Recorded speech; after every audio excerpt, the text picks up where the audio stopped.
Здравейте, казвам се Анна Мария Козарова и съм ръководител на офертния отдел в Санотех. Стартирах 2021 година в фирмата. Постоянството е, може би, най-ценното качество. Човек да не се отказва, да пробва отново и отново, докато нещата не се получат. Успеха не винаги идва, да не кажа рядко, от първия път. Но пък колкото повече човек опитва с всеки опит и с всяка грешка, всеки следващ опит е по-успешен от предходния, направил нещо по по-различен, по по-успешен начин и накрая нещата се получават. Според мен успехът е щастие.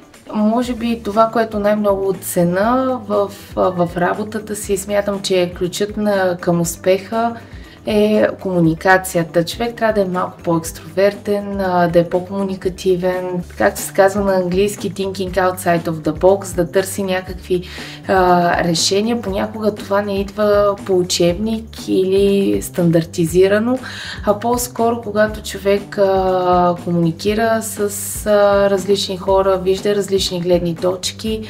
Аз съм от този тип хора, които никога не съм имала някакъв идол или ментор. Според мен всеки един от нас има както хубави черти и успехи, така и неуспехи и черти, които иска да прикрие.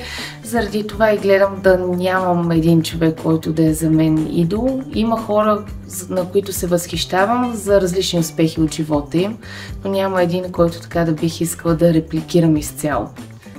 Съвременният лидер за мен трябва да бъде самостоятелен, целеустремен, емпатичен и да рефлектира върху поведението си. Пожелавам си да се науча в дадени аспекти да бъда малко по-лейтбек.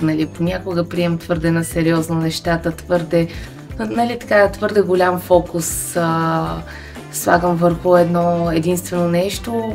Някой човек трябва да е по-релаксиран, по-отпуснат, да се наслаждава на живота повече.